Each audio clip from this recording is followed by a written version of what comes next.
13,15,700 টাকার জাল নোট উদ্ধার করা হয়। গ্রেফতারকৃত আসামিদের বিরুদ্ধে সিরাজগঞ্জ জেলার সলঙ্গা থানায় মামলা রুজু প্রক্রিয়াধীন রয়েছে।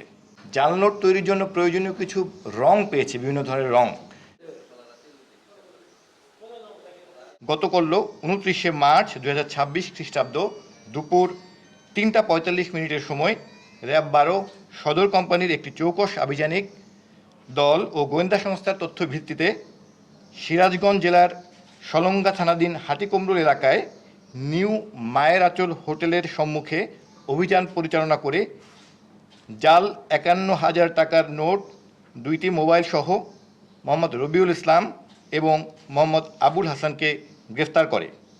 পরবর্তীতে আসামির দেয়া তথ্যের ভিত্তিতে সিরাজগঞ্জ জেলার সলঙ্গা থানাধীন ধোপাকান্দি শাকিনস্থ পলাতক আসামি মোহাম্মদ হাকিম শেখ এর ভাড়াকৃত বাসা হতে 12,64,700 টাকার জাল নোট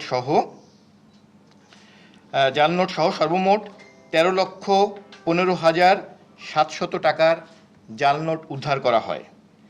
প্রাথমিক জিজ্ঞাসাবাদে জানা যায় যে আসামিরা দীর্ঘদিন যাবৎ লোকচক্ষুর আড়ালে সিরাজগঞ্জ জেলাসহ আশপাশ এলাকায় জাল টাকার নোট নিজ হেফাজতে রেখে খাঁটি নোট হিসাবে বিক্রয় ও লেনদেন করে আসছে। গ্রেফতারকৃত আসামিদের বিরুদ্ধে সিরাজগঞ্জ জেলার সলঙ্গা থানায় মামলা রুজু প্রক্রিয়াধীন রয়েছে।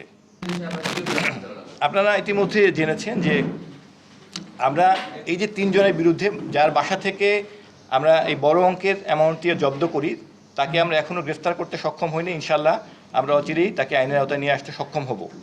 যেহেতু তার বাসায় আমরা টাকা পেয়েছি এবং জাল নোট তৈরির জন্য প্রয়োজনীয় কিছু রং পেয়েছি, বিভিন্ন ধরনের রং, তো তাকে গ্রেফতার করলে আশা করি আমরা এর পেছনে যারা জড়িত আছে সেই বিষয়ে আমরা আরও বিস্তারিত তথ্য নিতে পারবো এবং আমরা সেই অনুযায়ী ব্যবস্থা নেব।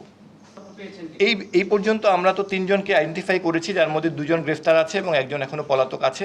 আশা করি পলাতক মূল আসামি মোহাম্মদ হাকিমকে যদি আমরা গ্রেফতার করতে পারি, এই চক্রের পুরো চক্রটিকে আমরা গ্রেফতার করতে সক্ষম হব ইনশাআল্লাহ।